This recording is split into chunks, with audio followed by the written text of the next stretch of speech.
Hi friends, നമ്മൾ ഇന്ന് പഴംപൊരി അഥവാ ഏത്തയ്ക്കാപ്പമാണ് ഉണ്ടാക്കുന്നത്.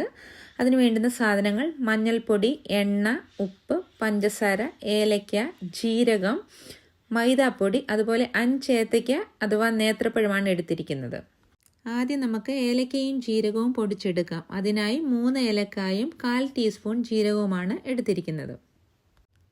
ഏലക്കയും ജീരകവും നന്നായി പൊടിച്ചെടുത്തതിന് ശേഷം ഇതിന് വേണ്ടുന്ന മാവ് നമ്മൾക്ക് തയ്യാറാക്കാം.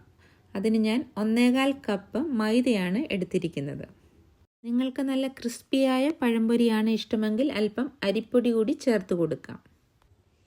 നല്ല മധുരം വേണമെങ്കിൽ നമുക്ക് 3 ടേബിൾ സ്പൂൺ പഞ്ചസാര കൂടി ചേർത്ത് കൊടുക്കാം. അത് ഓപ്ഷണലാണ്. നല്ല മധുരമുള്ള നേന്ത്രപ്പഴമാണെങ്കിൽ അതിൻ്റെ ആവശ്യമില്ല. പിന്നീട് 1/4 ടീസ്പൂൺ ഉപ്പും നല്ല മഞ്ഞ നിറത്തിന് വേണ്ടി 1/4 ടീസ്പൂൺ മഞ്ഞൾപ്പൊടിയും കൂടി ചേർത്ത് കൊടുക്കാം. അതിനുശേഷം നേരത്തെ പൊടിച്ചു വച്ചിരിക്കുന്ന ഏലക്കയും ജീരകപ്പൊടിയും കൂടി ചേർത്ത് കൊടുത്ത് നന്നായി ഇളക്കി യോജിപ്പിക്കാം. പിന്നീട് ഏകദേശം 1/4 കപ്പോളം വെള്ളം ചേർത്ത് നന്നായി മിക്സ് ചെയ്തെടുക്കാം.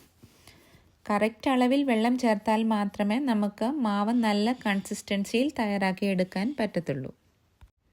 നല്ലതായി മിക്സ് ചെയ്തതിന് ശേഷം തയ്യാറാക്കിയ മാവിനെ ഏകദേശം 20 മിനിറ്റോളം റെസ്റ്റ് ചെയ്യാൻ വെക്കേണ്ടതാണ്. അതിനുശേഷം നമുക്ക് നേന്ത്രപ്പഴം തയ്യാറാക്കിയെടുക്കാം. അതിനായി ഇരുവശവും മുറിച്ചതിന് ശേഷം അതിൻ്റെ തൊലി കളഞ്ഞെടുക്കാം.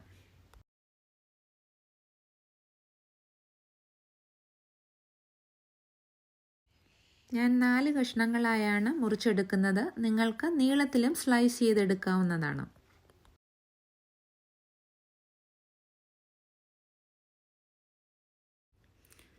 അല്പം മാവ് എണ്ണയിലൊഴിച്ച് അത് ചൂടായോ എന്ന് ചെക്ക് ചെയ്തതിന് ശേഷം നമ്മൾ സ്ലൈസ് ചെയ്ത് വെച്ചിരിക്കുന്ന നേന്ത്രപ്പഴം മാവിൽ മുക്കി ഒന്നൊന്നായി എണ്ണയിലോട്ട് ചേർത്ത് കൊടുക്കാം. ഇരുവശവും മറിച്ചിട്ട് നന്നായി വെന്തെന്ന് ഉറപ്പായതിന് ശേഷം ചെറിയ ഗോൾഡൻ കളർ ആവുമ്പോൾ എണ്ണയിൽ നിന്നും കോരിയെടുക്കാവുന്നതാണ്.